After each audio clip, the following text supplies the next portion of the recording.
go to the RMS Carpathia.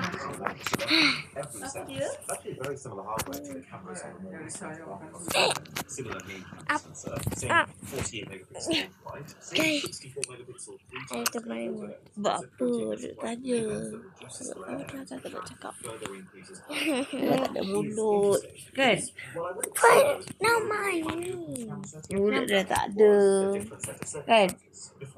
Kan? Ya, mulutnya dah tak ada ya? Mulut dah tak ada. Mulut dia dah tak ada mulut dah. Sebab dia nak tanya dia kan nak cakap. Tak ada mulut. Ada. Mulut dia kenapa tak nak cakap? Busuk lah mulut dia.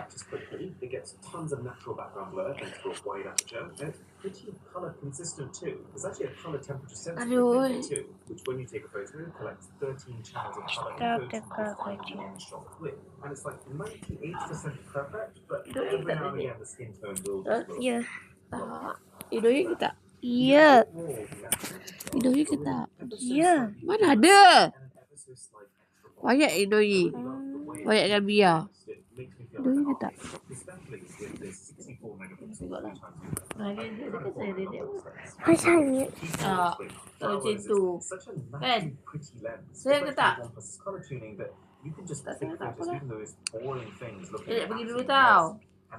Fai duduk ngantuk tau. Tau. Okey?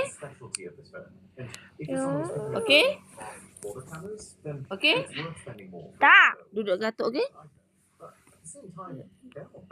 I wouldn't say this is like a tier below the base level Galaxy S24, which is like the same price. And it's definitely not outright worse than an Asus Zenfone that you might get for the same price. So, if it wasn't clear, I think OnePlus 12 is a killer phone. There isn't much in the way of cool AI summarization features like you get with Samsung, or hyper-intelligent cameras like you get with Google, but in terms of the cold, hard fundamentals, this thing pretty much nails every single one. But if you do want to see what paying more for a phone gets you, then here's my video on the S24 Ultra. Catch you there. This one's mine. I think. This is the OnePlus Ultra. It's the first ever OnePlus foldable, and honestly, the first OnePlus product in the last 5 years that really. Don't remind of the market that one. See, foldable phones, up until this point, for most people, including myself, haven't really made sense. You pay more money, almost double the price of plastic, to get phones that have a bigger screen, but then compromise in terms of comfort. They're very thick when folded. In terms of cameras, they struggle to fit good ones in. You get hinge problems, you get crease problems, you get dust stuck in your screen problems. There's like 50 more examples of this. But this OnePlus Ultra is different. You can tell it's not just trying to be yet another company's take at the same thing, but actually the foldable done right. Paying attention to all of the pain points you normally get and actually trying to fix them. So let's talk about it.